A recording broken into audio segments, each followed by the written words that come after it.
trap it, map it, and zap it. So those three steps you can go through which each one of the seven, and the seven are anger, anxiety, frustration, sadness, guilt, embarrassment, and shame.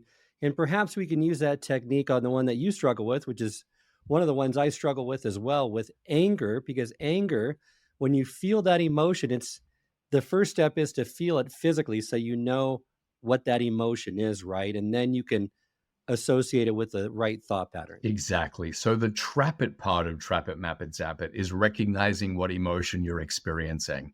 And I always encourage people to just go for one of these seven, the one that's getting in the way most. Because if we're trying to trap all seven, we're not really going to get there. I want to know intimately what anger feels like in my brain, in my body, in my head, everywhere. And I know that for me, it onsets in a very, very systematic way. It starts in my feet. It starts in my feet as what is a hot, I think it feels like a red flush to my feet.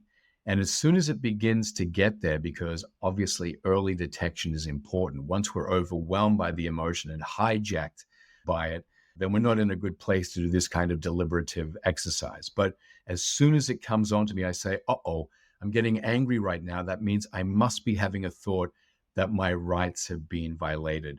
What is that thought? So I'm mapping it back to the kind of thought that produces that emotion. Trap the emotion, map it to the radar. Anger, violation of rights. Anxiety, future threat. Frustration, lack of resources. And then I get the thought and I either write it down or I say it out loud. And usually when I do that, I'm able to zap it. I realize this is just my radar talking. There really hasn't been a violation, or at least not a violation at the magnitude that I was entertaining. Classic example of this happened to me some months ago. At the height of the pandemic, I came in from outside. My wife was working away at a laptop, and I was like, "You're not going to believe what our neighbor has done." I was furious, anger at a 7, 8, 9. And judging by the level of anger I was expressing, my wife must have thought that he'd kidnapped one or both of our kids. And I said, "He's gone and done it again. He's parked his car in front of our house." Now, even as I'm saying that out loud, I'm able to zap that. I'm able to realize if that's a violation at all, which it probably isn't, it's a violation at a 1 or a 2, not at a 7, 8, or 9. And then the anger just goes away.